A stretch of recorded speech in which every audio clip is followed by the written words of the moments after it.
Boa tarde, pessoal. Sejam bem-vindos a mais uma aula da disciplina de Educação Física.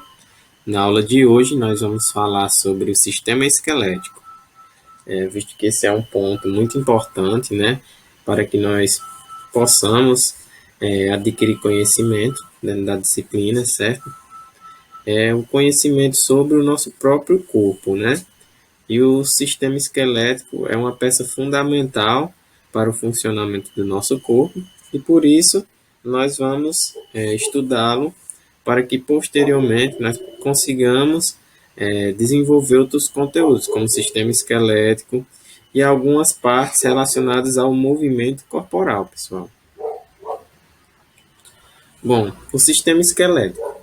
Bom, pessoal, o sistema esquelético ele vai ser composto de ossos e cartilagens, certo? Esses ossos e cartilagens eles vão estar intimamente ligados, certo? Formando o nosso esqueleto. O nosso esqueleto, pelo menos em adultos, pessoal, ele tem cerca de 206 ossos. Esses ossos eles vão atuar na sustentação do nosso organismo, certo? Do nosso corpo, na proteção de órgãos vitais, como pulmão, coração, certo? Esses órgãos mais internos. Ele vai proporcionar a movimentação juntamente com o sistema muscular e ele também tem relação com a produção de células sanguíneas e o armazenamento de alguns sais minerais, como por exemplo, cálcio e fósforo, certo? Agora eu quero falar um pouco para vocês sobre os ossos. Vamos observar a imagem aí, alguns exemplos de ossos, certo, pessoal? Ossos do crânio, do fêmur, certo? Os ossos, pessoal, eles são formados por um tipo especial de tecido, que seria um tecido conjuntivo.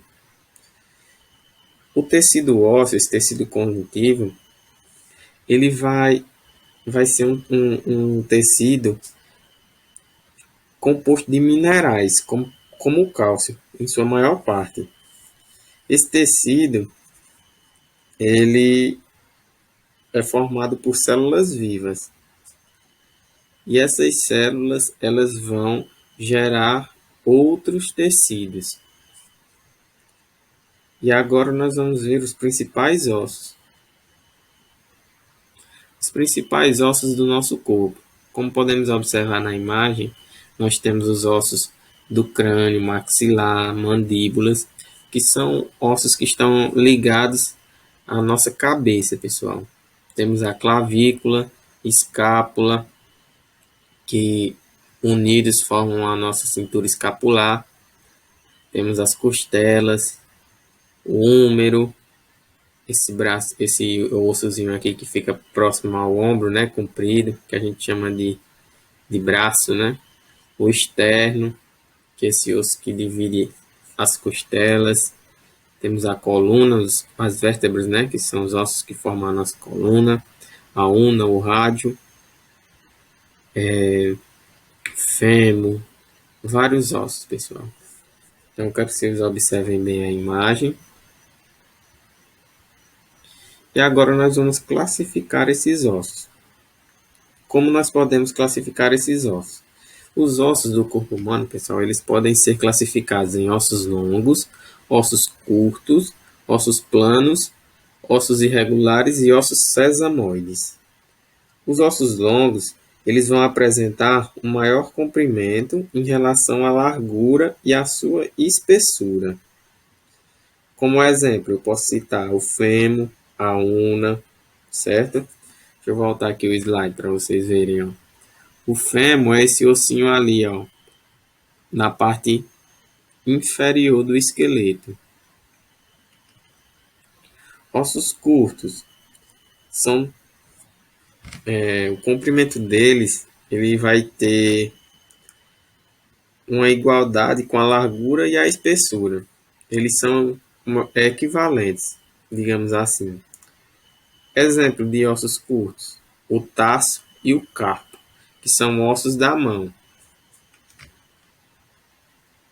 Ó, Vocês podem observar na imagem o carpo, certo? Ossos planos ou laminares. Eles vão possuir uma fina espessura, certo? Comprimento e largura iguais. Como exemplo, eu posso citar os ossos do crânio. Ou seja, ossos irregulares. Eles não vão apresentar uma forma geométrica definida. Como, por exemplo, as vértebras. Ó, se nós observarmos aqui, ó, as vértebras elas têm uma imagem, né, uma projeção geográfica irregular. E por fim, temos os ossos sesamoides, que são aqueles ossos pequenos e arredondados. Um principal exemplo que eu posso citar aqui para vocês, pessoal, é a patela, a famosa bolacha do joelho, certo? Aquele ossinho que fica ali próximo à nossa perna, aquele ossinho ali no joelho. Aí alguns tipos de ossos longos, ossos curtos, ossos planos e ossos irregulares. Como eu falei, agora vamos falar um pouco sobre as articulações, pessoal. As articulações, elas podem ser definidas como a união, a interseção entre dois ou mais ossos. Existem articulações que vão permitir a movimentação do esqueleto, pessoal. E isso vai ser fundamental para que se realize o movimento do corpo, certo? E essas articulações, elas são classificadas em três tipos: as sinartroses, que são também chamadas de articulações imóveis, ou seja, elas não têm movimento; anfiartroses, que caracterizam-se por ser ligeiramente imóveis, ou seja, elas vão apresentar um pequeno grau de movimento, uma pequena amplitude de movimento; e as diartroses, que são capazes de permitir grande movimentação. Alguns exemplos de sinartrose. Sinartrose ela vai ser aquela articulação fibrosa imóvel. Temos, por exemplo, a do crânio, pessoal. As suturas do crânio, dos dentes, do maxilar, certo? Porque eles não apresentam movimento. Já imaginou se nossa cabeça, os ossos da cabeça pudessem se movimentar? As anfiartroses. Temos as articulações cartilaginosas semimóveis, como por exemplo, os ossos do quadril e vértebras. Ou seja, eles apresentam uma pequena movimentação.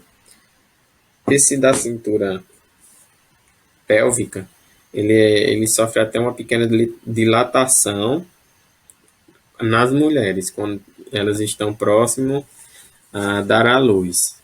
E as diartroses são geralmente aquelas articulações que possuem uma grande movimentação, como por exemplo, a articulação do ombro, a articulação do joelho, do cotovelo, do punho, a articulação da cabeça do fêmur, certo, pessoal?